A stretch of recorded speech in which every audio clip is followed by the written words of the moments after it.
वृंदावन बिहारी लाल की, श्रीमद् भागवत महापुराण की, श्री सद्गुरुदेव भगवान की, गौ माता की जय। जय श्री राधे, जय जय श्री राधे, जय जय श्री राधे।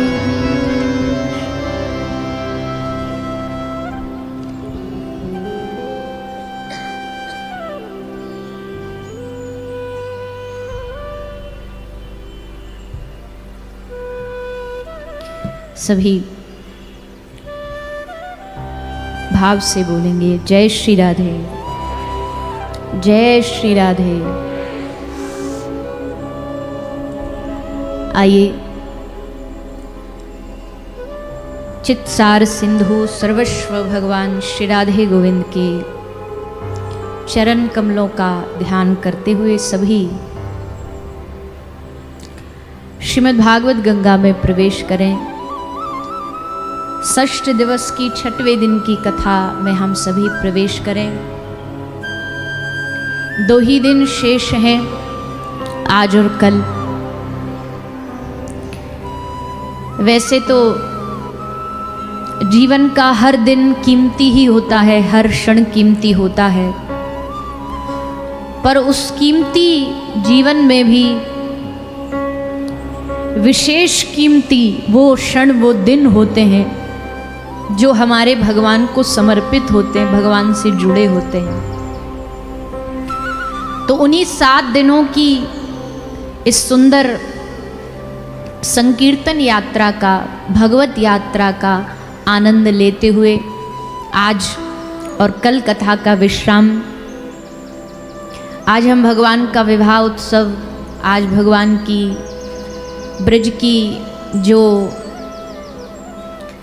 लीलाएं कल रह गईं उनका श्रवण पान करेंगे और कल कथा का विश्राम सार का श्रवण पान करेंगे। कल कथा का समय भी बदला गया है, कथा के समय में भी परिवर्तन है। कथा का समय कल शाम की जगह सुबह के सत्र में है, तो सुबह के सत्र में हम सब कथा का रसपान करेंगे, उसका आनंद लेंगे। इस संसार में हमारी एक इच्छा होती है कि हम ये उपलब्धि पालें, हमारा इतना नाम हो जाए या इतना पैसा कमा लें, धन कमा लें। हम सब एक जीवन की उपलब्धि, एक उद्देश्य लेकर के चलते हैं। पर महापुरुषों का कहना है कि भैया जीवन में उपलब्धियां तो बहुत हो सकती हैं, पर इस जीवन की सबसे बड़ी उपलब्धि तब बन जाती है जब हम भगवान के भक्तों की श्रेणी में हमारा नाम आ जाता है। जब भगवान के वैष्णव बनने की लिस्ट में हमारा नाम आ जाता है, यानी वैष्णवता हमारे हृदय में जिस दिन उतर जाती है उस दिन समझो हमें भक्ति और अपने जीवन की असली उपलब्धि प्राप्त हो गई। सबसे पहले तो संसार में पहली उपलब्धि होनी चाहिए कि हम अच्छे मानव बन जाएं, अच्छे इंसान बन जाएं। अच्छे इंसान बनने के बाद अब अगला स्टेप होना चाहिए कि हम अच्छे भक्त बन जाएं, और अच्छे भक्त बनने के बाद अगला जो स्टेप है वो ये है कि हम एक अच्छे वैष्णव बन जाएं। अर्थात जो वैष्णवता के लक्षण हैं वो वैष्णवता के लक्षण हमारे जीवन में, हमारे चित्त में उतर जाएं, क्योंकि वैष्णव बनना इस दुनिया का सबसे कठिन कार्य है, सबसे मुश्किल कार्य है।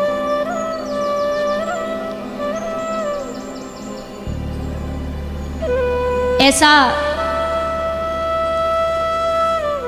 वर्णन किया जाता है कि एक बार श्री वल्लभ महाप्रभु के पास एक भक्त आता है और आकर के श्री महाप्रभु से निवेदन करता है कि महाराज, किसी ने हमको आज्ञा दी है कि 100 ब्राह्मणों को भोजन कराऊं, और 100 ब्राह्मणों को भोजन कराऊं, इसका कोई शॉर्टकट है कि 100 ब्राह्मणों के भोजन का फल शॉर्ट में मिल जाए?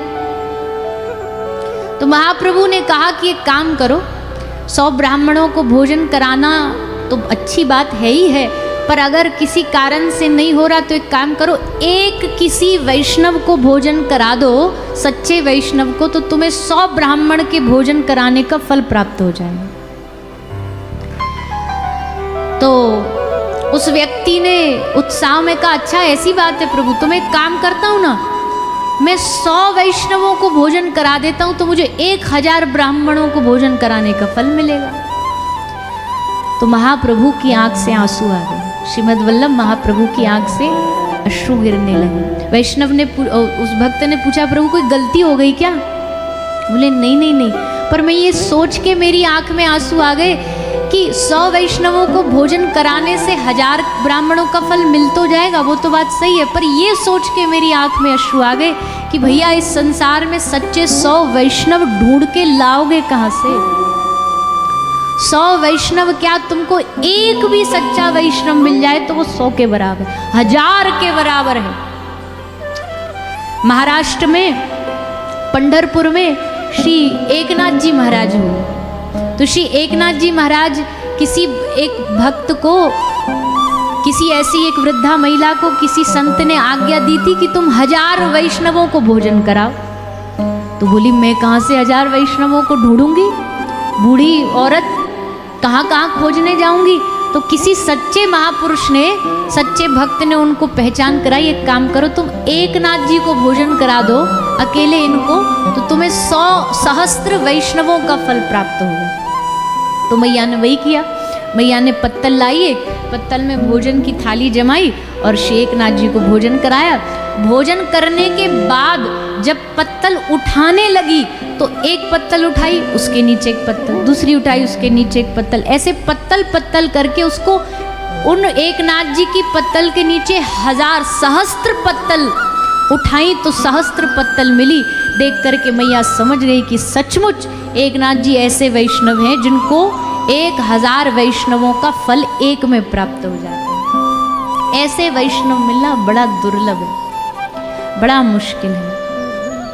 तो भैया संसार में धनवान बनना आसान है, संसार में कोई राजनेता बनना आसान है, संसार में कोई अभिनेता बनना आसान है, पर सबसे दुर्लभ है कोई सच्चा वैष्णव बन जाना। और वैष्णव बन नाम का ना हो, वैष्णवता उसके हृदय में सचमुच उतर गई हो, वैष्णवता उसके जीवन में उतर गई हो, ऐसा भगवत वैष्णव मिलना।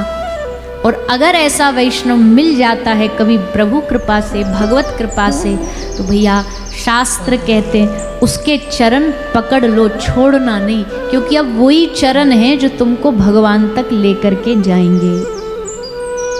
अपना बल तो हमारा बहुत कम ही है, अपना बल हमारा इतना है ही नहीं, दुर्गुणों के भंडार हैं।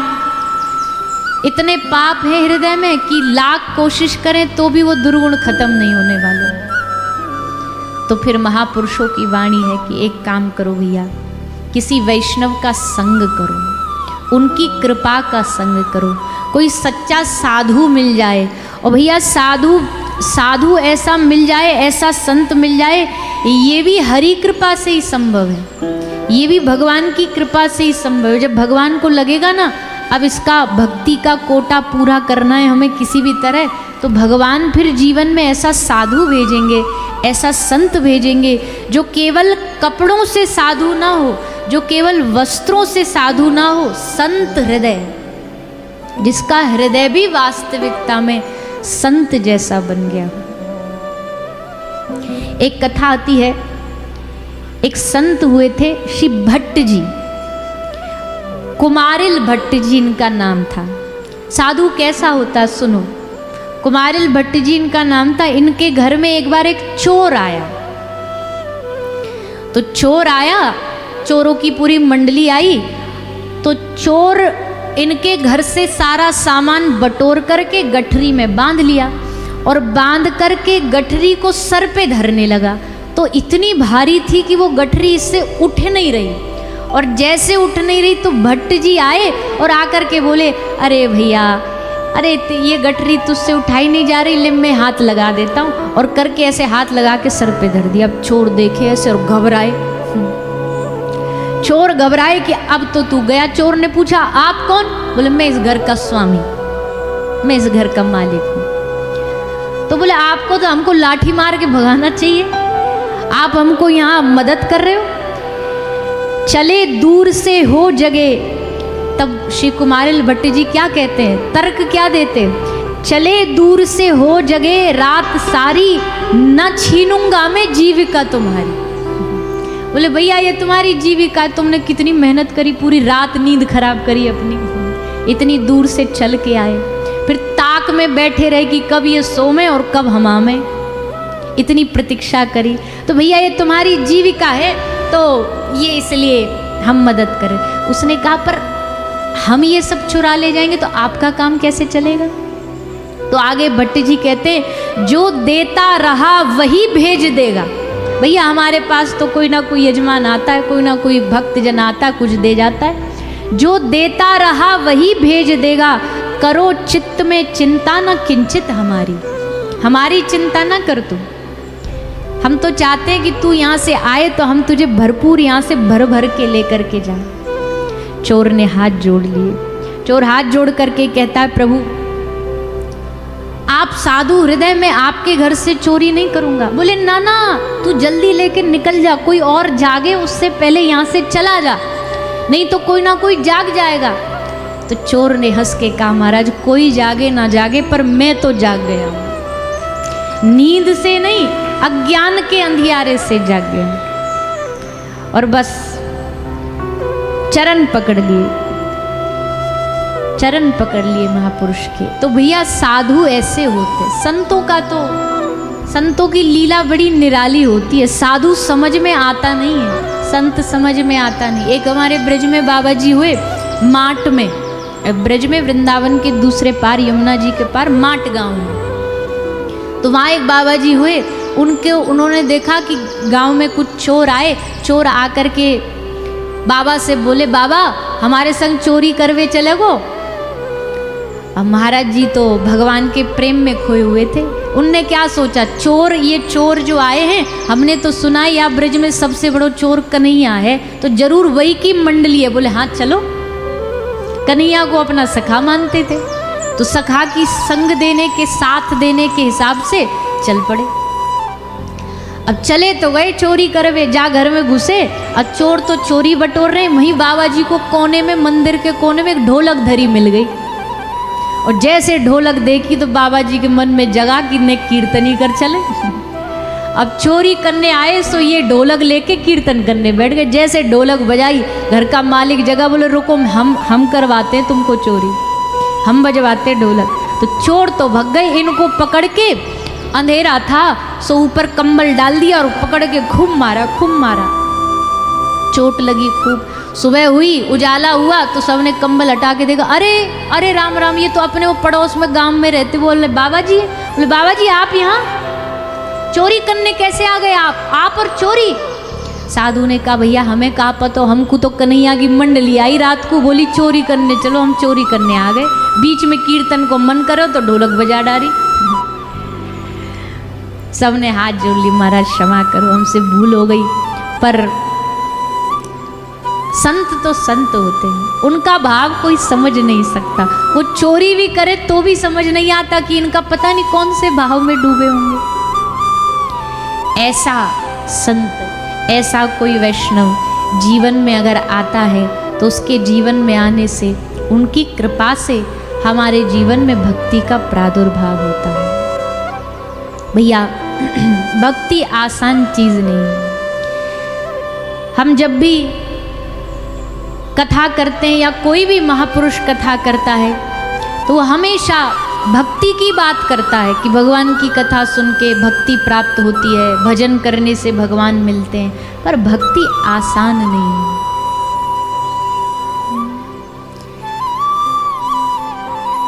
भक्ति का मतलब क्या है? जो प्रेम गली में।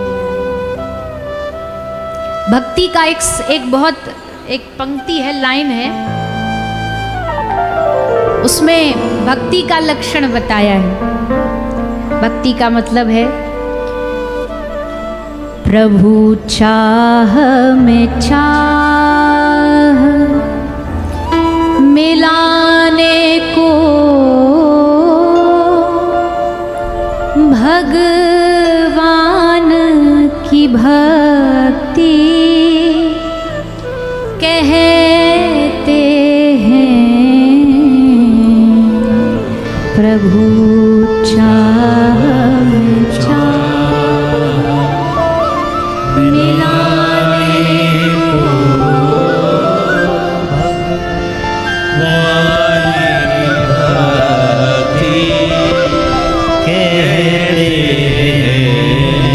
प्रभु की मर्जी में मर्जी मिला लेना। उसको जो अच्छा लग रहा है उस अच्छे में हम भी राजी हो जाएं, वो भक्ति है। और महापुरुष कहते, एक महाराज जी कहीं नाव में बैठ के जा रहे थे तो नाव में अचानक से कोई छेद हो गया। छेद हो गया तो उसमें पानी भरने लगा। पानी भरने लगा तो सब लोग घबराए और सब बोले, अरे लगता है आज तो भगवान हमें डुबा के ही छोड़ेगा। तो जैसे महात्मा जी ने सुना तो डुबा करके ही छोड़ेगा, ये जैसे सुना तो अपना उनके पास कमंडल था, उस कमंडल से नदी में पानी भरते और नाव में डाल देते, पानी भरते नाव में डाल देते। सबने कहा ये अच्छा पागल बाबा है, हम वैसे ही डूब रहे हैं और डुबा रहा है। थोड़ी देर बाद तूफान ने शांत हो गया। कुछ लोगों ने उस छेद में कपड़ा लगा दिया तो धीरे धीरे पानी निकालने लगे, पानी बाहर बह गया। जैसे बहने लगा कोई बोला, अरे लगता अब तो भगवान हमें बचा लेगा। तो जैसे सुना महाराज जी अब नदी उस नाव में से पानी भर भर के अब बाहर निकालने लगे। किसी ने कहा, अच्छे बाबा हो तुम, जब तुमको पानी बाहर निकालना चाहिए था तब तो तुम भर भर के अंदर डाल रहे थे, काहे को? महाराज जी बोले, देखो जब नाव डूब रही थी, पानी भर रहा था, तो तुमने क्या कहा? तुमने कहा लगता भगवान आज तो डुबा के ही छोड़ेगा। तो हमने ये समझा आज भगवान की इच्छा है कि हम डूब जाएं, तो उनकी इच्छा में हमने अपनी इच्छा मिला दी और पानी डाल दिया। उनकी मर्जी डुबाने की तो ले डूब जाओ। फिर तुमने कहा नहीं भगवान लगता आज बचा लेगा। हमने सोचा भगवान की इच्छा है हमें बचा लेने की, तो लो हम भी ने थोड़ी उनकी इच्छा में इच्छा मिला के पानी बाहर निकालने लगे। प्रभु चाह में चाह मिलाने। और भक्ति क्या है? बस जीते जी मर जाने को भगवान की भक्ति कहते हैं। बस जीते जी मर जाने को भगवान की भक्ति कहते हैं। भक्त का लक्षण आँखों से झलक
का भक्त रोता रहेगा, रोते रोते हंसने लग जाएगा, हंसता रहेगा, हंसते हंसते रोने लग जाएगा, बैठा रहेगा, बैठा बैठा नाचने लग जाएगा, नाचते नाचते फिर विभोर हो जाएगा। यानी कि भगवान के भक्त का कब भाव बदल जाए कोई भरोसा नहीं। आंख में आंसू भी होंगे और अधरों पर मुस्कुराहट भी होगी। भगवान का भक्त आपको रोता तो दिखेगा, पर वो रोना दुख का रोना नहीं होगा, हृदय अंदर से प्रसन्न होगा, चेहरे पर मुस्कुराहट होगी और आंखों में आंसू होंगे। ये भक्त का लक्षण है। और भक्त का लक्षण क्या? जीवन की अंधेरी रातों में दुख द्वंद भरे तूफानों में, जीवन की अंधेरी रातों में दुख द्वंद भरे तूफानों में, विश्वास का दीप जलाने को भगवान की भक्ति कहते हैं। विश्वास का दीप जलाने को भगवान की भक्ति कहते हैं। प्रभु चाह में चाह मिलाने को भगवान की भक्ति कहते हैं।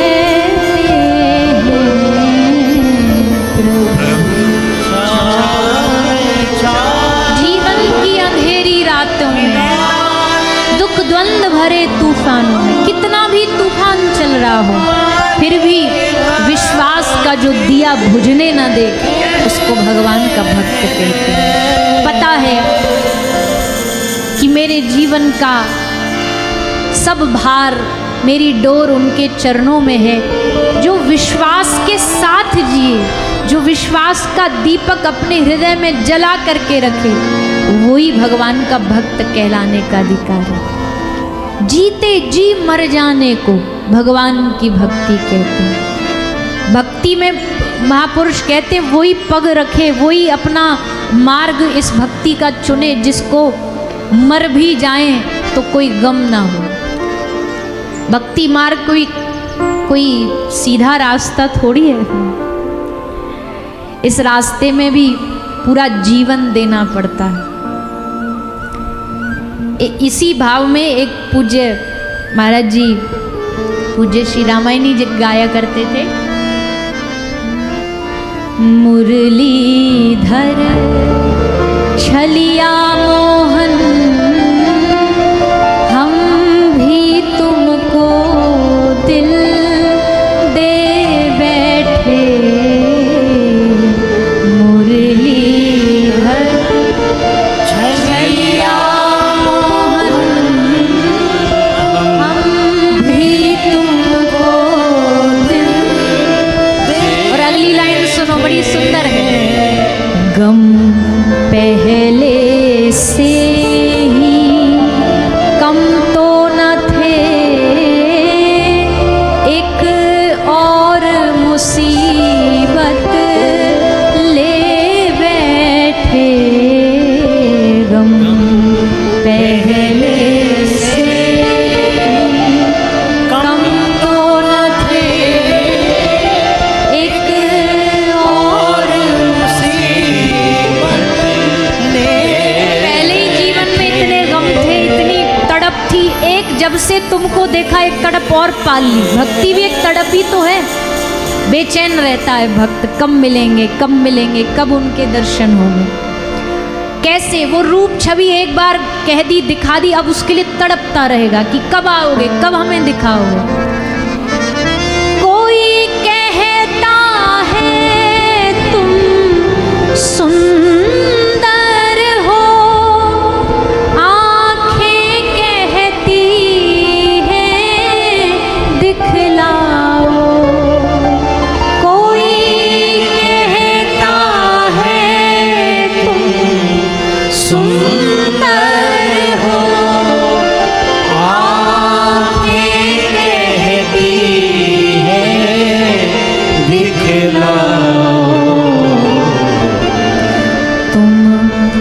मिलते नहीं हो, आकर के हम कैसे कहें देखो ये बैठे तुम मिलते नहीं हो, आकर के हम कैसे कहें देखो ये बैठे। गम पहले से ही कम तो न थे, और मुसीबत ले बैठे। गम पहले से। भक्ति भी एक गलत नहीं मानिएगा, सही अर्थ में समझना। पर इस पंक्ति में एक भक्त कह रहा भक्ति भी एक गम ही है। भक्त बेचैन रहता है, पर ये बेचैनी बुरी नहीं है, ये अच्छी वाली बेचैनी है। दुनिया की बेचैनी हमें दुखी करती है, पर अगर वही दिल जब भगवान के लिए बेचैन हो जाए, भगवान के लिए जब हृदय तड़पने लग जाए, तो उस बेचैनी से, उस तड़प से बेहतर इस दुनिया में कोई सुख नहीं। कभी भगवान के लिए रो के देखना, तब पता लगेगा कि भगवान के लिए जो तड़प होती है, जो मिलने की इच्छा होती है, उस तड़प में कितना आनंद है, कितना रस है। तो भैया, प्रभु चाह में चाह मिलाने को भगवान की भक्ति कहते हैं। बस जीते जी मर जाने को भगवान की भक्ति कहते हैं। ये प्रेम का मार्ग है, ये प्रेम का रास्ता है।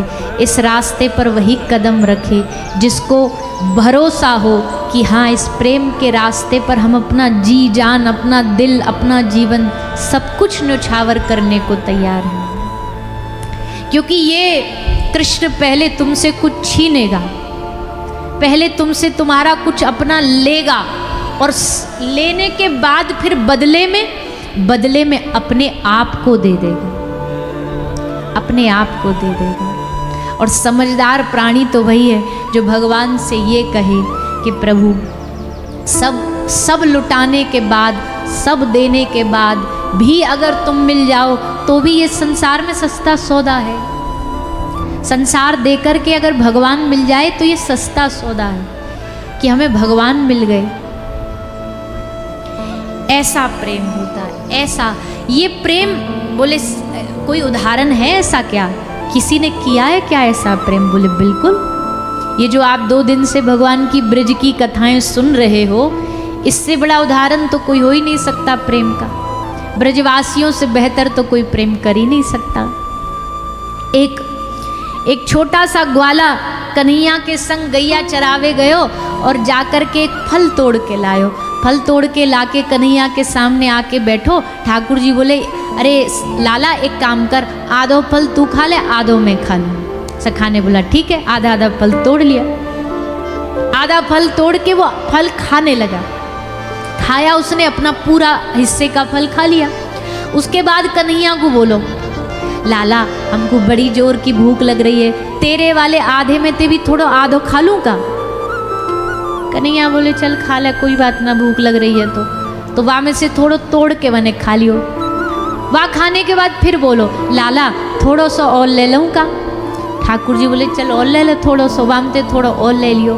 फिर बोलो, लाला ये जो बचो एक टुकड़ा, एक टूक याकू भी खा लूँ का? ठाकुर जी खबरदार, सबरो ले लियो, एक टूक बचो वाकू भी ले लूँ, हमको भी भूख लग रही है। ला छीन के ठाकुर जी ने वह फल को जैसे मुँह में खायो। खाते ही ठाकुर जी ने देखा इतना कड़वा, तुरंत मुंह से बाहर फेंक दी। लाला बोले, अरे भैया तने ये फल पूरा कोई पूरा खा लियो और इतनो कड़वो फल, और तू बड़े स्वाद ले के खा रो कि भूख लगी है, हमारे तो मोड़े में भी ना खायो जा रो, इतनो कड़वो फल कैसे खा लियो तेने? वह सखा की आंख में आंसू आ गए। बोलो लाला, अगर या आधे फल को मैं ना खातो तो या पूरे फल को तू खातो, और मेरे जीते जी, मेरे रहते हुए भी अगर कन्हैया तो को कड़वो खानो पड़े तो भैया मेरे जीवन को धिक्कार है। हम ब्रजवासी तो ये मांगे कि तेरे जीवन की जितनी कड़वाहट है वो तू सब हमें दे दे, तू मीठो मीठो का, हम कड़वो खा लेंगे तेरे हिस्सा को। ये प्रेम है, ये ब्रज के लोगों का, ब्रज के सखाओं का, ब्रज की गोपियों का, किशोरी जी का ये भाव है। तो भैया अगर काई को ये सच्चा प्रेम, ये सच्ची भक्ति जाननी है तो वाकू ब्रज भूमि ते थोड़ो सीखना पड़ेगा, थोड़ी शिक्षा लेनी पड़ेगी। गोपियों का प्रेम क्या है? संसार में जैसे हमारा ग्रस्त है, गोपियों का भी ग्रस्त जीवन था। आपके सास ससुरे गोपियों के भी थे, संसार में तुम्हारे बाल बच्चे गोपियों के भी थे। गोपियां घर में गैया रखती थी, सैकड़ों गैया रखती थी, उनका सोचो दिन भर काम, कितने सारी ड्यूटी। जो आज कहते ना भैया हमारे पास काम बहुत है, जिम्मेदारी बहुत है, गोपियों के पास भी उतनी जिम्मेदारी थी। पर वाके बाद भी गोपियों का हाथ हमेशा काम में लगा रहता था, तन हमेशा काम में लगा रहता था, पर गोपियों का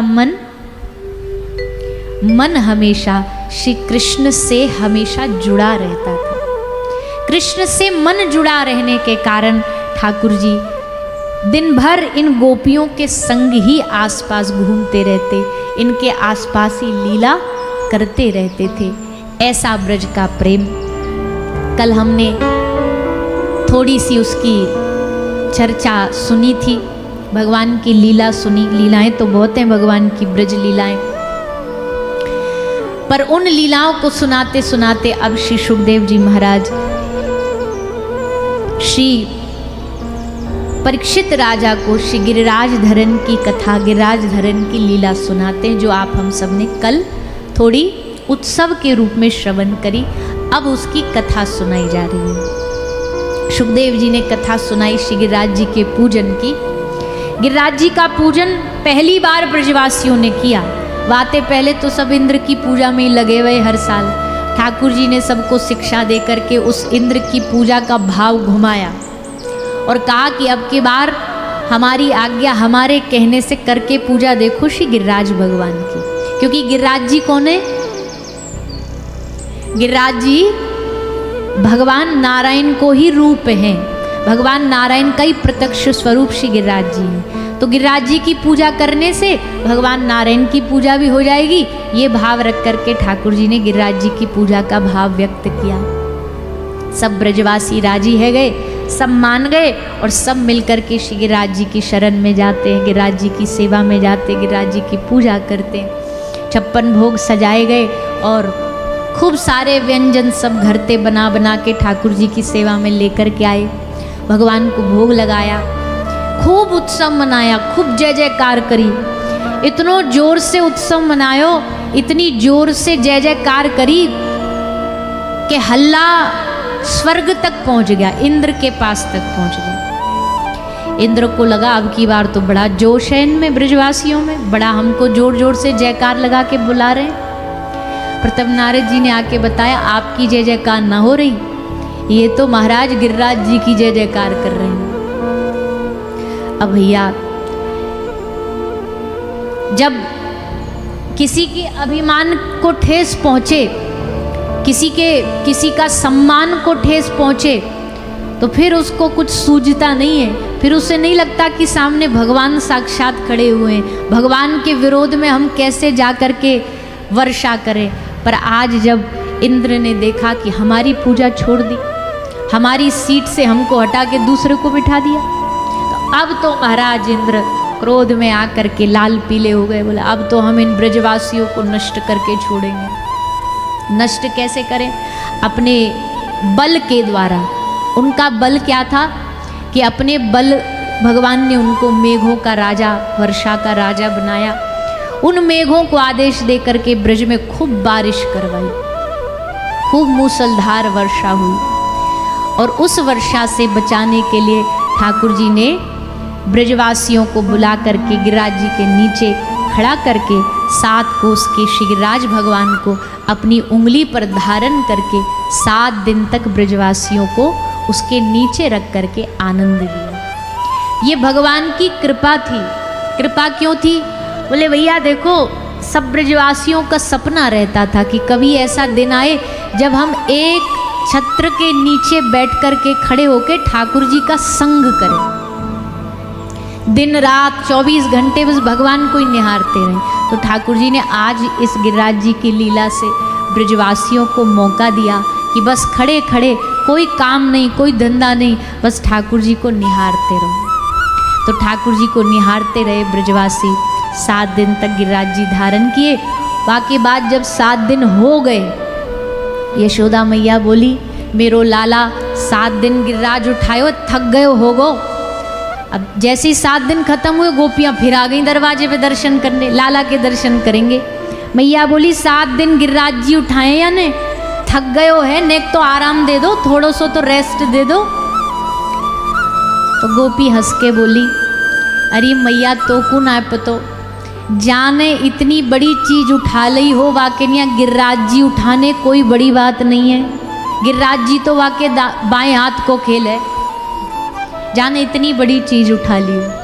यशोदा मैया बोली, अच्छो गिरिराज जी ते भी बड़ो याने कुछ उठा लियो है का? गोपी बोली, हाँ गिरिराज जी ते भी बड़ो याने उठायो है। मैया बोली, कहाँ उठायो? तो गोपी कहती है ब्रज की कि मैया गिरिराज जी ते बड़ो हम बताएं कहाँ उठायो या नहीं? बोले कहा?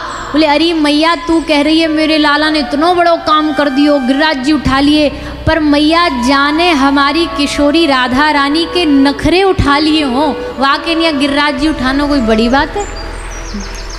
गिरिराज जी तो बड़ी छोटी चीज़ है, जाने हमारी किशोरी जी को मान नाज अंदाज उठा लिए हों, वाकई नहीं गिरिराज जी कोई बड़ी बात नहीं है।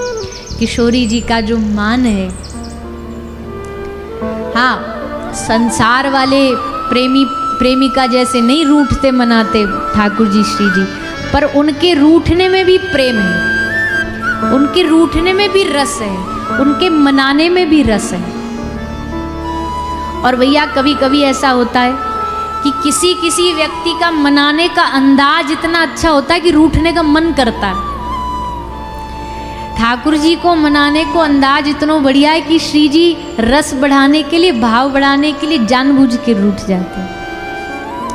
हमारे ब्रज में तो भैया ठाकुर जी और श्री जी के अलावा कुछ है ही नहीं, दोनों ही युगल हैं, दोनों ही प्राण हैं। जब भी कोई बात होती तो बरसाने में गहवर वन में मानगढ़ पर जाकर के श्री जी बैठ जाती, मान करके बैठ जाती। इसलिए श्री जी का एक नाम माननी भी है, जो मान करके ब्रजमंडल में विराजमान हो जाती थी। कृष्ण प्रिया श्यामा लाडली राधा, कृष्ण प्रिया श्यामा लाडली राधा, कृष्ण प्रिया श्यामा लाडली राधा,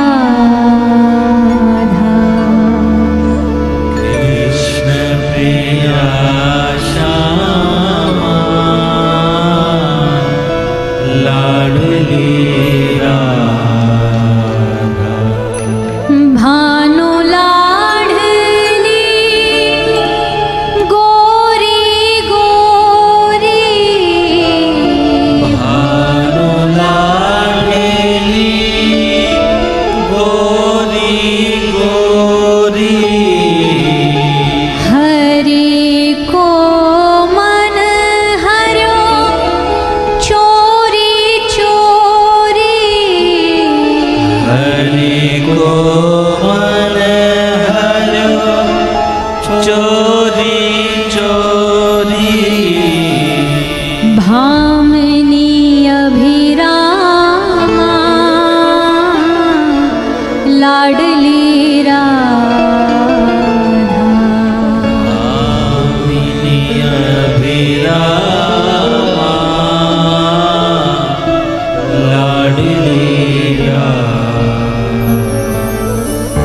कृष्ण प्रिया श्यामा लाडली राधा।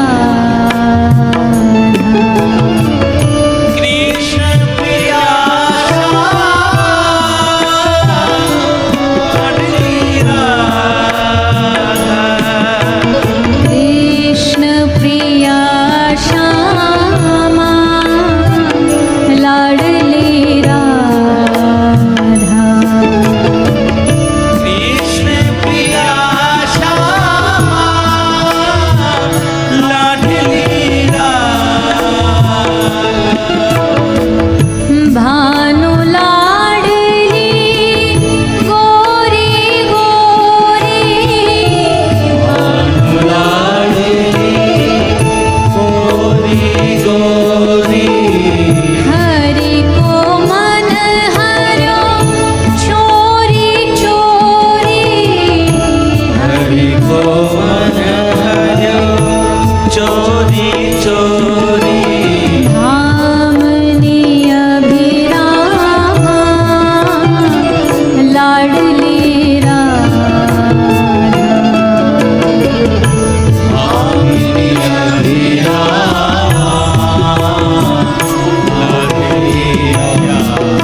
सखियन बरसाना विहरत ले सखियन बरसाना विहरत ले सखियन घोर सागरी गहवर गलियन घोर सागरी गहवर गलियन घोर सागरी गहवर गलियन घोर सागरी गहवर गलियन वृंदावन धामा लाडली राधा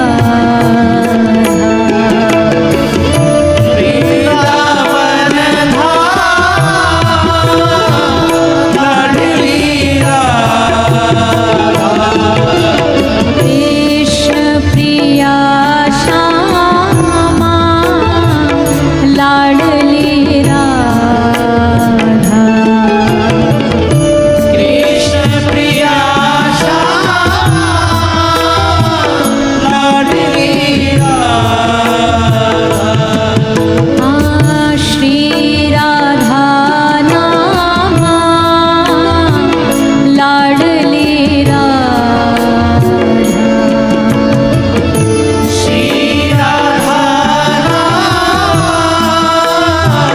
लाडली भावनी अभिरामा लाडली राधा भामिनी अभिरामा लाडली कृष्ण प्रिया श्यामा लाडली राधा कृष्ण प्रिया श्यामा लाडली वृंदावन धामा लाडली राधा वृंदावन धाम लाडली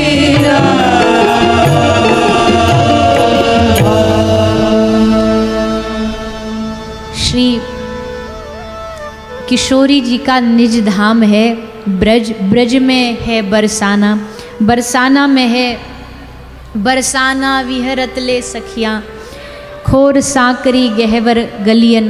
गहवर वन की उन निकुंजों में श्री किशोरी जी का नित्य लीला क्रीड़ा चलती रहती है। भैया हल्ला ना करो, बैठ जाओ, अभी कोई आगे ना हो, बैठ जाओ। जब भजन हो भजन के बीच में आया करो, कथा के बीच में नहीं। जब भजन होगा सब थोड़े थोड़े आगे आ जाना। तो श्री किशोरी जी का मान जो है, मान लीला, वो बड़ी अद्भुत लीला है। ब्रज में खूब उसका रसास्वादन कराया जाता है। तो गोपिकाएं कहती है यशोदा मैया से, मैया तेरे लाला ने गिर्राज उठा के कोई बड़ो काम ना कर दियो। क्यों? क्योंकि बातें भी बड़ो काम है। श्री किशोरी जी के नाज अंदाज उठानो, नखरे उठानो, वो ज़्यादा बड़ी बात है। मैया बोली सही कह रही हो सखियो, पर नेक तो थोड़ो लाला को विश्राम करन दो। सखी कहती है मैया कहा करें, हमारो दिमाग तो कहे कि हाँ लाला को विश्राम करन दूँ, पर दिल कहे कि ना, दिल कहे कि हम ठाकुर जी को, लाल जी को, श्याम सुंदर को बस देखती रहें, निहारती रहें। यही तो ब्रजवासिन को जीवन है। तो ऐसा भगवान श्री गिरिराज लीला करके सब ब्रज के लोगों को आनंद देते हैं, गोपियों को आनंद देते हैं। वाके बाद ठाकुर जी की लीला आगे बढ़ी। आगे की लीला में भगवान ने अपने नंद बाबा को वरुण भगवान के लोक से लेकर के आए। वरुण भगवान के लोक में श्री नंद बाबा को ले जाया गया था, वहाँ से लेकर के आए। लेके आ गए तो नंद बाबा ने पूरे ब्रज में हल्ला मचा दियो। बोले भैया जा कन्हैया को तुम बस चोर चोर कह के चिढ़ाओ, पतो है या कि कितनी इज्जत है दूसरे लोकन में। वो अलग बात है कि हम या लोक वाले या ब्रजवारे ना पहचान पाए अपने लाला को, पर बड़ी इज्जत है भैया या कि वरुण लोक में वरुण देवता अपने आसन सिंहासन से खड़े हो गए जैसे यू आयो। ब्रजवासी बोले है बाबा सच में? बोले हाँ। एक बोलो कन्हैया जब तेरी वरुण लोक तक पहचान है तो पक्का वैकुंठ तक भी तेरी साठ गांठ तो होगी। जब वरुण लोक तू लेके जा सके तो वैकुंठ लोक भी लेके जा सके। ठाकुर जी बोले लेके तो जा सकूं पर लेके जाऊंगा ना। ग्वाल बाल बोले क्यों ना लेके जाएगो भैया, हमारो जीवन को एक सपना है कि एक बार हम वैकुंठ देखा में, वैकुंठ है हमें तो हमको हमारो सुख मिल जाए। ठाकुर जी बोले वैकुंठ में कछु ना धरो, हमारो ब्रजी वैकुंठ है, हमारो वृंदावनी वैकुंठ है, याते बढ़िया तुमको सुख कहीं ना मिलेगो। बोले ना ना ना हमारी तो इच्छा है एक बार वैकुंठ देख लें, बस वैकुंठ बिहारी भगवान को देख लें। अब ठाकुर जी कैसे बोले वैकुंठ बिहारी तो तुम्हारे सामने ही ठाड़ो है, पर अब कछु कहें तो ये ब्रजवासी मानने को भी तो तैयार नहीं है। और ठाकुर जी कह रहे हैं मानवी विचारे जब लेते कम से कम हमें एक दो लक्षण तो अच्छे होते तब भी शायद मान लेते, पर अब इनने तो जन्मते हमको चोरी करते ही देखो, झूठ बोलते ही देखो, तो ये कैसे मानेंगे भला। सो खूब समझाए भगवान ने कि भैया कहा करोगे वैकुंठ जाके, सवरे अड़ गए ना जाएंगे जाएंगे। ठाकुर जी बोले फिर बाद में मत कहियो हमसे, एक बात बता रहे हैं तुमको, जाकू ब्रज भागयो ना वाकू दुनिया में फिर कोई वैभव भावे नहीं है, वाकू कुछ भी अच्छो ना लगे। ब्रजवासी बोले अब जो होगो देखो जाएगो लाला, एक बार तो दिखा दे। ठाकुर जी बोले चलो, तो सबन ने लेके ठाकुर जी वैकुंठ चले गए। वैकुंठ जा करके अब भैया वैकुंठ में तो अपॉइंटमेंट लेकर के लंबी लंबी लाइनों में कतारों में लगना पड़ता है। लंबी कतारों में ग्वाल बालन को सखन को खड़ो कर दियो, सखा लाइन में ठाड़े है गए। बोले वैकुंठपति कब दिखेगो हमको, कभी आपको मोड़ो दिखेंगे, 1 घंटा थे तो लाइन में लगा रखें। आपस में खुसर फुसर कर रहे थे, बातचीत कर रहे थे, तो वहाँ जो सैनिक खड़े उनने डांट लगा दी, अरे चुप हो जाओ, शांत हो जाओ। वैकुंठपति के द्वार में खड़े होकर के क्या आपस में बातचीत, मौन हो जाओ। एक बोलो भैया बड़े स्ट्रिक्ट लोग हैं ये तो, बड़े एकदम सब चीज़ सिस्टम पे चलती है भैया यहाँ तो। अरे आते तो अपनो ब्रज बढ़िया हो, कम से कम कहीं भी मन करे बैठ जाए, कहीं भी मन करे। अब देखो जिसको स्वतंत्रता की और आनंद की आदत पड़ जाए ना, वाकू फिर ज़्यादा नियम बढ़िया ना लगे, वाकू ज़्यादा नियम अच्छे ना लगे। अब जैसे अपने भारत में देखो कितनी स्वतंत्रता है, कहीं से भी गाड़ी घुमा के ले जाओ, कछु है भी गयो, कोई सीट बेल्ट न बांधी और पुलिस ने पकड़ भी लिए तो शीशा खोल के बता दो नेताजी से बात करवाएं तुम्हारी। कितना बढ़िया है, न कोई पकड़ भी ले। अब हम तो अपना ही बता रहे हैं, किसी को क्या बोले, अपना ही बता रहे हैं। न कहीं पकड़ लिए जाते हैं तो हमारे जो संग वाले गाड़ी में बैठे होते, उस शीशा वैसे तो नहीं शीशा ढक के रखेंगे, पर जैसे कोई पुलिस पकड़ लेगी तो पिछला वाला शीशा, बोले देवी चित्रलेखा बैठी है पीछे। अब वो बेचारा फिर हाँ जी ना जी करते हुए चले, कोई बात नहीं, अच्छा ठीक है कोई बात नहीं, एक फ़ोटो ले लें, बोले हाँ फ़ोटो ले लो चलो। ऐसे करके बच के निकल जाते। अब भैया विदेशों में जाओ, विदेशों में तो बड़ा लंबा चौड़ा नियम, इधर टस से मस ना हो सको बिना नियम के। नेकाद आधी जनता तो वहाँ नियमों में नियम निभा के ही मर गई। मतलब बढ़िया है, नियम अच्छी चीज़ है, निभाना चाहिए, बुरा नहीं है। पर जिसको शुरू से बचपन से ही अपने भारत भूमि की आदत हो ना कि भैया कछु भी है गो, ने रिक्वेस्ट कर ली, हाथ जोड़ लिए, ने खुश है के बात कर ली, बस काम निबट गया, तो उसको फिर नियम भाते नहीं है, उसको अच्छा लगता नहीं है। मतलब सब दुनिया के देश बढ़िया हैं, हम किसी की मना नहीं कर रहे, बुराई करेंगे तो अगली बार से वो बुलाना और बंद कर देंगे हमें। पर भैया सबरी दुनिया छान के देख लई, अपने भारत जैसो आनंद कहीं नहीं है, और भारत में भी ब्रज जैसो तो कहीं नहीं, ब्रज भूमि जैसो आनंद कहीं नहीं। हम पाँच दिन तक तो विदेश में ठीक ठीक रह लेते हैं कि चलो नई नए शौक में नए देश में आए, 5 दिन के बाद जैसे छठवां दिन चालू होता है तो भीतर से अब तड़प चालू हो जाती है कि फिर एक एक कैलेंडर में उल्टा दिन गिनना चालू कर देते कि कब ये ख़त्म हो और कब अपनी भारत भूमि जाए। यहाँ का रस ही अलग है, यहाँ का भाव ही अलग है।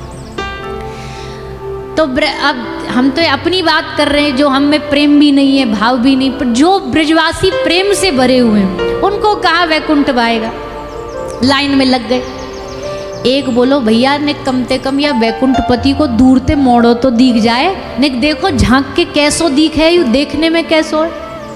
तो ऐसे ने लाइन सी तोड़ के ग्वाल बालन ने सखन ने ऐसे झांक के देखो। एक बोलो अरे अरे या को मोड़ो तो अपने कछु कछु लालाते ना मिले, ऐसो ही मोड़ो, ऐसी आंख, ऐसी नाक, ऐसी मुस्कुराहट, कछु कछु लालाते ही शक्ल मिल रही है। एक बोलो ना लाला नहीं है सके, लाला हो तो ऐसे थोड़ी बैठो रहे, तो उठ के भाग के आ तो गले लगा ले। तो एक बोलो ट्राई मार के देखो कापो तो या हम दिखे ना हो। एक बोलो ओ लाला ए नंद के छोरा, सोई फिर से डंडा लेके द्वार पर लाया। बोले तुमको बोला ना चुपचाप लाइन में खड़े रहो, पूरे नियम खराब कर रहे हो। सखी खड़ी है, गोपी खड़ी है। एक गोपी बोली ये चरणों में कौन बैठी है, ये महिला सी क्या कर रही है। एक बोला ये लक्ष्मी जी है, ये चरण दबा रही है। बोले 24 घंटे चरण ही दबाती है। बोले हाँ ये चरण ही दबाती रहती, कभी इनकी कुछ और करने की इच्छा नहीं होती।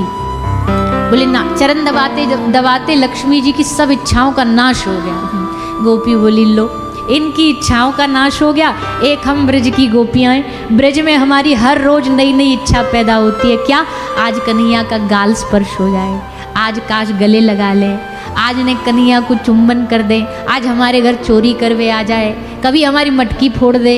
रोज हमारी तो इच्छा ही खत्म नहीं होती। धन्य है देवी जिनकी चरण दबाते दबाते सब इच्छा ही विनाश हो गई है, नष्ट हो गई। ब्रज में तो रोज नई इच्छा पैदा होती है। क्या इच्छा पैदा होती है? आज भी ब्रज में रोज भक्त कुछ ना कुछ नया नया भाव ठाकुर जी का, कुछ ना कुछ उत्सव का भाव बनाते ही रहते। आज अपने ठाकुर जी का ब्याह करवा देते, उत्सव कर दिया। आज ठाकुर जी को आनंद देने के लिए थोड़ा जल विहार करा देते हैं, नौका विहार करा देते हैं। ये इच्छा पैदा हो गई। तो भैया ब्रजवासी ने हाथ जोड़ लिए। ब्रजवासी बोले लाला देख लियो तेरो वैकुंठ, अब हमको वापस ब्रजभूमि ले चल, हमारो मन ना लग रहा यहाँ। ठाकुर जी बोले तुम ही उछल रहे कि वैकुंठ जाएंगे वैकुंठ जाएंगे, हमने तो कही कि तुमको ना सुख मिलेगो। बोले भैया एक बार अब देख के तो समझ आ गई कि अपनो ब्रज जैसो वृंदावन जैसो दुनिया में कछु ना है, जन्म जन्म दीजो या ही ब्रज बसो। हे किशोरी जी, हे ठाकुर जी, कभी हमको जन्म दे, आगे कभी हमारो जन्म होए तो कछु दे ना दे, पर बस ब्रज भूमि में जन्म जरूर दे दे, ब्रज में वास जरूर दे दे। संसार में हम चाहे कोई बढ़िया काम करके आपको प्राप्त कर पाए न कर पाए, पर ब्रजवासियों का एक लक्ष्य तो हमेशा रहता है कि ठाकुर जी कछु है जाए ब्रजते बाहर ना डाल दीजो। चाहे जितने भी हम गलत पाप अपराध कर लें, पर उसके बदले जो दुख देनो दे दीजो, पर जन्म जन्म दीजो या ही ब्रज बसो। ब्रज को वास मिलतो रहे और श्री जी को नाम मिलतो रहे, याते बड़ो सुख भैया दुनिया में कछु भी नहीं। तो ऐसा भगवान ने ब्रजवासियों को वैकुंठ दर्शन कराया। आगे श्री सुखदेव गोस्वामी भगवान के एक और दिव्य चरित्र का वर्णन करते हैं, महारास की कथा। भैया ये कथा रसमयी है, प्रेममयी है, लीलामयी है, पर इस प्रसंग को ने थोड़ा संक्षेप में प्रणाम करते हुए और विश्राम में ठाकुर जी के रास का आनंद लेते हुए हम इस प्रसंग का आनंद लेंगे। ठाकुर जी सब लीला करने के बाद अब ये लीलाओं की सिर मोर लीला शिरोमणि महारास की इस सुंदर गाथा, इस सुंदर लीला को ब्रज की भूमि पर ब्रज गोपियों को आनंद देने के लिए करते हैं। कैसे कि सुखदेव जी ने कहा, ब्रज की गोपियों को अपना बनाने के लिए ठाकुर जी ने शरद पूर्णिमा की रात को महारास का पूरा प्रयोजन आयोजन बनाया और फिर गोपियों को निमंत्रण देके बुलाया। निमंत्रण कैसे दिया? भगवान ने अपनी वेणु बजा करके, अपनी बंशी बजा करके गोपियों को आवाहन किया। सुखदेव जी महाराज ने खूब सुंदर वर्णन किया कि उस समय पर जो गोपी अपने कामों में व्यस्त थी, अपनी क्रियाओं में व्यस्त थी, कृष्ण की बांसुरी सुनकर के सब दुनिया रुक गई, थम गई, स्थगित हो गई। चांद ही बिसरी नभ की गैल, चंद्रमा अपना रास्ता भूल गया, अपना रास्ता गलत दिशा में चलने लगा। रंभा नाचना भूल गई, गैया चारा खाना भूल गई, यमुना जी बहना भूल गई। कृष्ण की वेणु को सुन करके सब गोपियाँ कृष्ण की वेणु की ओर आकर्षित होती हुई दौड़ी दौड़ी कृष्ण के सामने समक्ष आ गई। भगवान ने सब गोपियों का स्वागत सत्कार किया, उनके आगमन पर प्रसन्नता व्यक्त करी, पर फिर चिंता भी व्यक्त करी कि यहाँ आने का कारण और इतनी रात को आने का कारण क्या है। चिंता व्यक्त करी कि अगर इस समय घर वालों ने देखा कि तुम घर पर नहीं हो तो कल से कोई घर में घुसने नहीं देगा।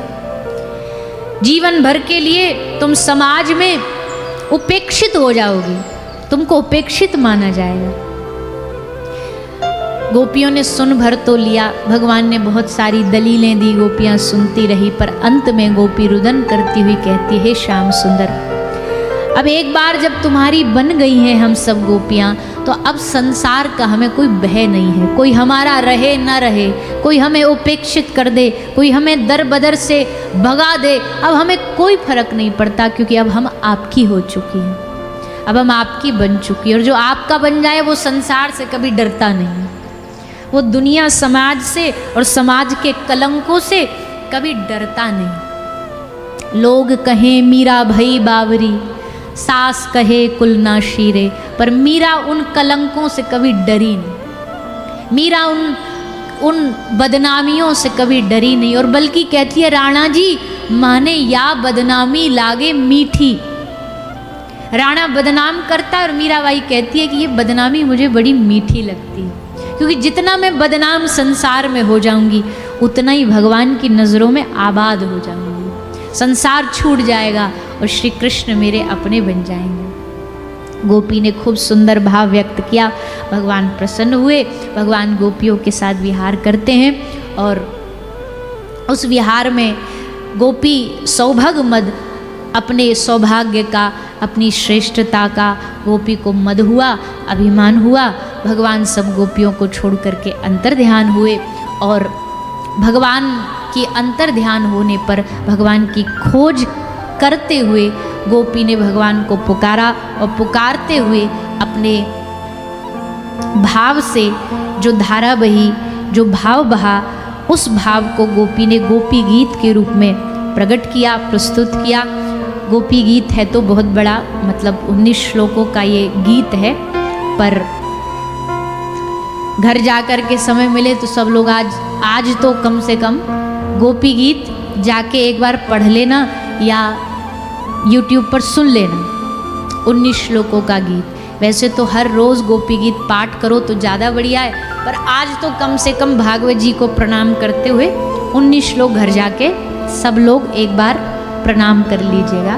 पर अभी के लिए 1-2 चरण हम प्रणाम करते हुए इस गोपी गीत के भाव को सभी लोग प्रणाम कर लेंगे।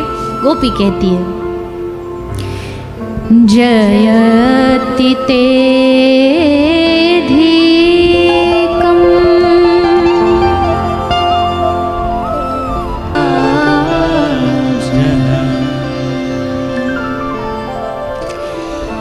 ऐसे 19 श्लोकों के भाव गोपी गा के भगवान को पुकारती है, भगवान को आवाहन करती है, निवेदन करती है, भगवान से मिलन की उत्कंठा व्यक्त करती है। डूब करके ये गाया गया गीत है, खो करके गाया गया ये गीत है, जो गोपिकाओं ने वृंदावन की धरती पर ठाकुर जी को प्रसन्न करने के लिए गाया। भगवान प्रसन्न हुए इस भाव को सुन करके और गोपियों के मध्य में ठाकुर जी प्रकट होकर के गोपियों को महारास का आनंद दिलाते हैं, रास का आनंद दिलाते हैं। श्री वृंदावन में यमुना जी का तट, यमुना पुलिन, और उस यमुना पुलिन पर गोपिकाएं, श्री किशोरी जी और श्याम सुंदर और समस्त जितने भी भगवान के प्रेमी वैष्णव हैं, वो सब गोपी भाव में प्रकट होकर के वहाँ रास का आनंद लेते हैं। आइए कुछ क्षण के लिए हम भी उस रास के रस का आनंद लें और फिर आगे भगवान के प्रसंग में हम सब बढ़ेंगे, सभी भाव और श्रद्धा से आनंद से गाते हुए।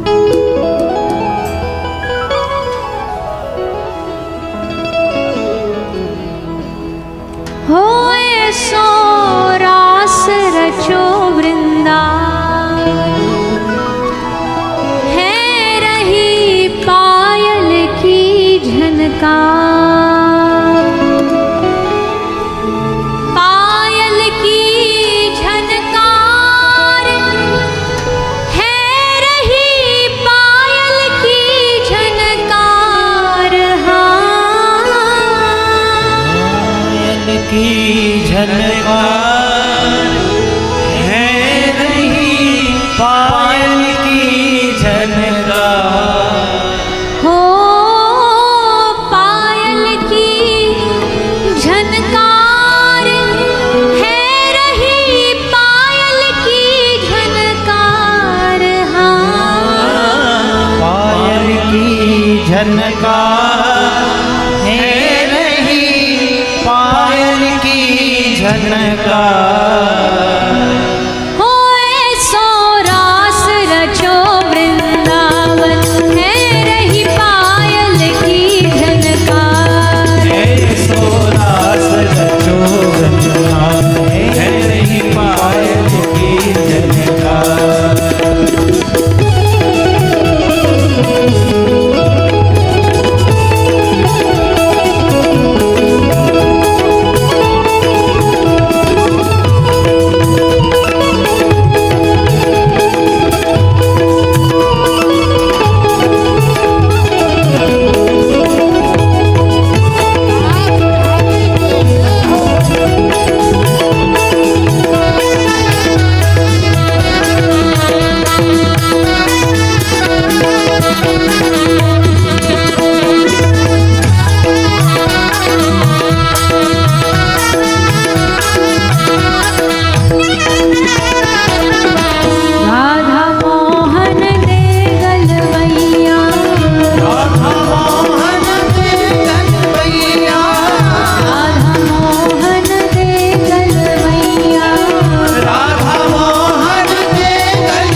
सुखदेव जी महाराज महाराज का वर्णन करते हैं। सभी मैया अपने अपने स्थान पे बैठ जाओ, तुरंत बैठ जाइए, सभी अपना अपना स्थान ग्रहण करें। श्री सुखदेव जी महाराज महाराज की कथा चरित्र का वर्णन करते हैं, कैसे इस महाराज के रस में भगवान गोपी गणों को दिव्य अनुभूति कराते हैं। जो अनुभव, जो अनुभूति शब्दों से परे है, व्याख्याओं से परे है, उसका आनंद भगवान ने सब गोपिकाओं को प्रदान किया। इसके उपरांत भगवान की लीला आगे बढ़ती है, जिसमें भगवान ब्रज छोड़ करके मथुरा प्रस्थान करते हैं। अक्रूर जी महाराज कंस के द्वारा भेजे गए भगवान को ब्रज से ले जाने के लिए, और अक्रूर जी महाराज रथ में भगवान कृष्ण और बलराम को विराजमान करके बिठा करके मथुरा लेकर के जाते हैं। मथुरा में भगवान की मथुरा लीलाएं होती हैं, कैसे भगवान ने कंस महाराज का उद्धार किया, कल्याण किया, कुब्जा पर कृपा करी, भगवान ने अक्रूर जी पर कृपा करी। एक भगवान का प्रेमी जो भक्त रहता था, दर्जी का काम करता था, उसका कल्याण किया। मथुरा का एक कंस का सेवक धोबी, उसका भी भगवान कल्याण करते हैं। और अंत में भगवान कंस राजा का भी उद्धार करके इस पृथ्वी को पाप के बोझ से मुक्त कराते हैं। पाप के बोझ से मुक्त कराने के लिए देवताओं ने, माता पृथ्वी ने भगवान से प्रार्थना करी थी कि प्रभु आप आइए, आकर के अवतार ग्रहण करिए और धरती के जितने भी पाप अपराध हैं उनका विनाश करिए। आज भगवान ने उस कार्य को पूरा किया और उसके बाद प्रभु जाते हैं उज्जैन की तरफ और गुरु सद्गुरुदेव महर्षि संदीपनी जी से शिक्षा ग्रहण करते हुए श्री प्रभु ने अपनी शिक्षा को पूर्ण किया। इसके बाद भगवान ने वापस आकर के श्री उद्धव जी महाराज को ब्रज भेजा।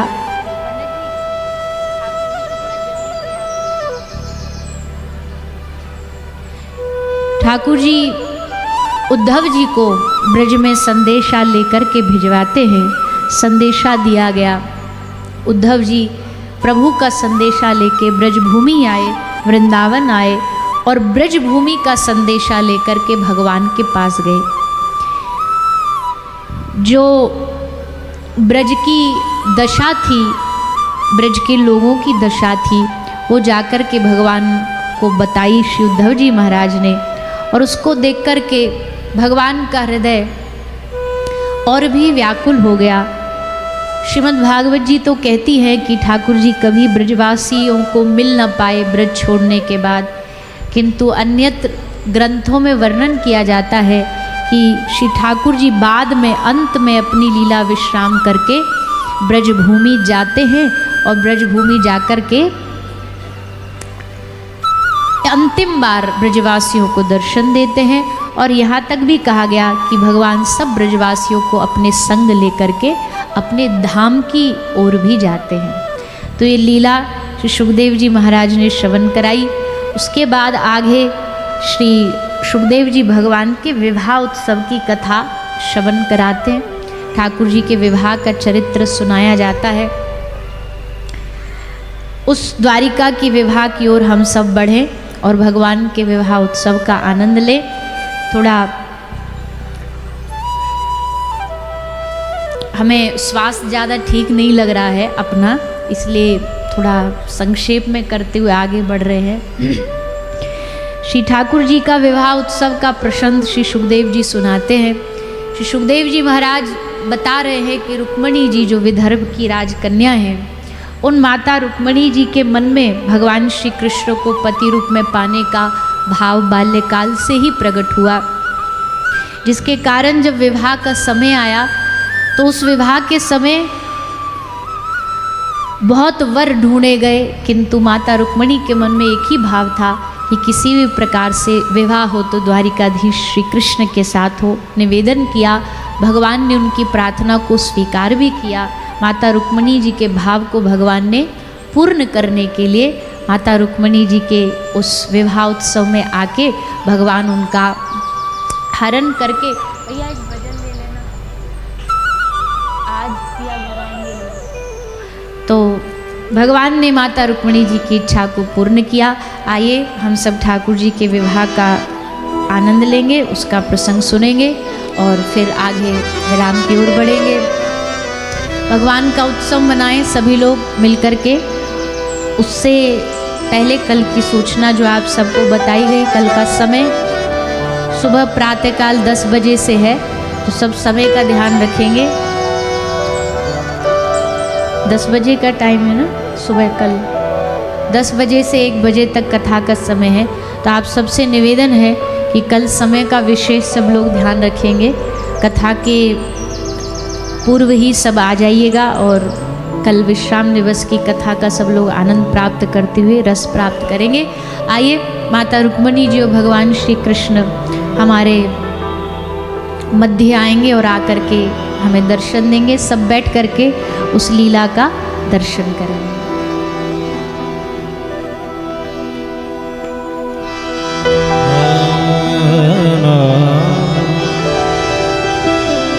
साजन आयो है सखी, मैं तोड़ूं मोतियन रोहा,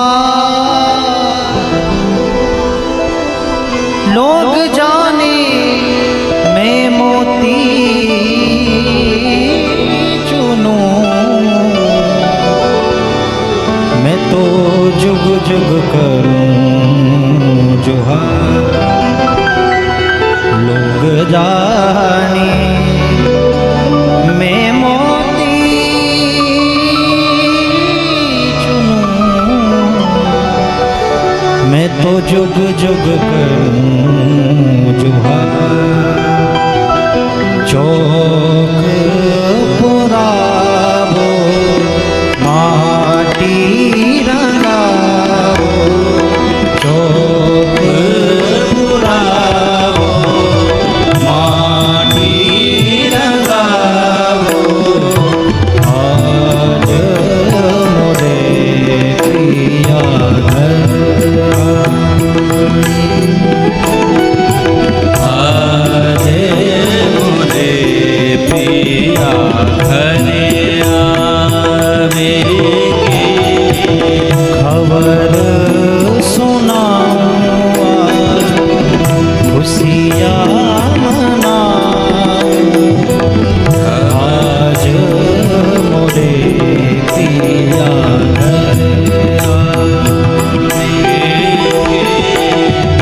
आज मोरे पिया घर आवेगे। मेरी सखी मंगल गावोरी,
अनहद नाद बजाओ सब मिल।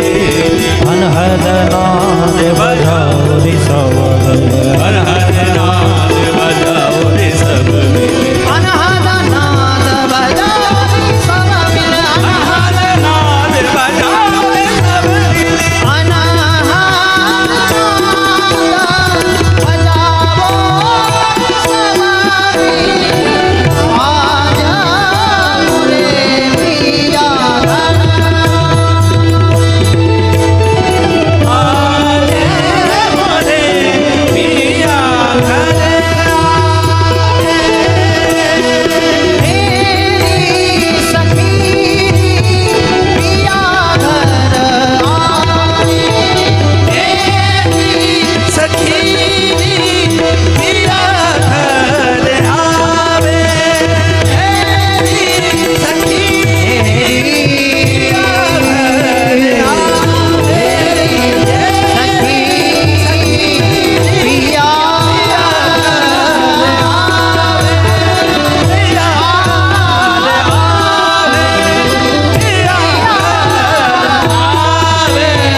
तो आज भगवान श्री कृष्ण और माता रुक्मिणी जी का विवाह होता है और आप हम सभी उस विवाह के साक्षी बने हैं। तो सभी भगवान के उस उत्सव का आनंद लेते हुए, रस लेते हुए सभी एक भजन भाव गाएंगे और उसके बाद ठाकुर जी के दर्शन करते हुए आज के इस सत्र को विराम की ओर बढ़ाएंगे। सभी भाव और आनंद के साथ भजन के बाद आइए सभी आनंद लेते हुए, गाते हुए, नाचते हुए भगवान के विवाह उत्सव का आनंद लेते हुए। मेरी लगी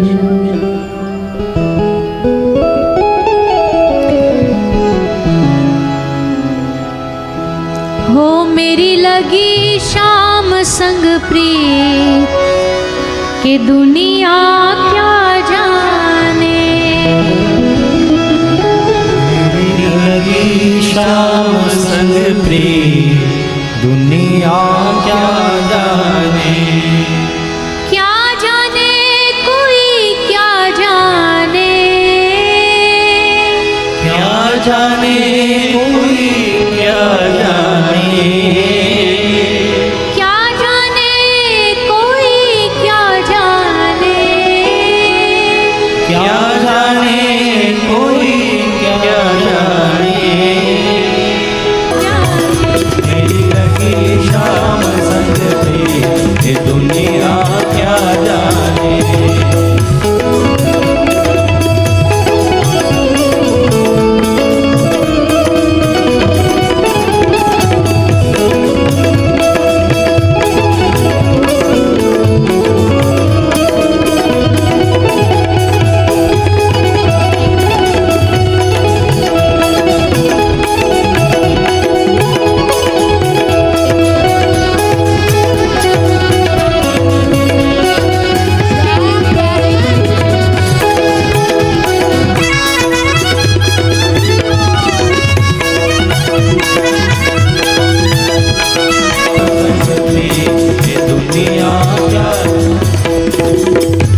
रुक्मणी वल्लभ भगवान की, जय द्वारिकाधीश की। जय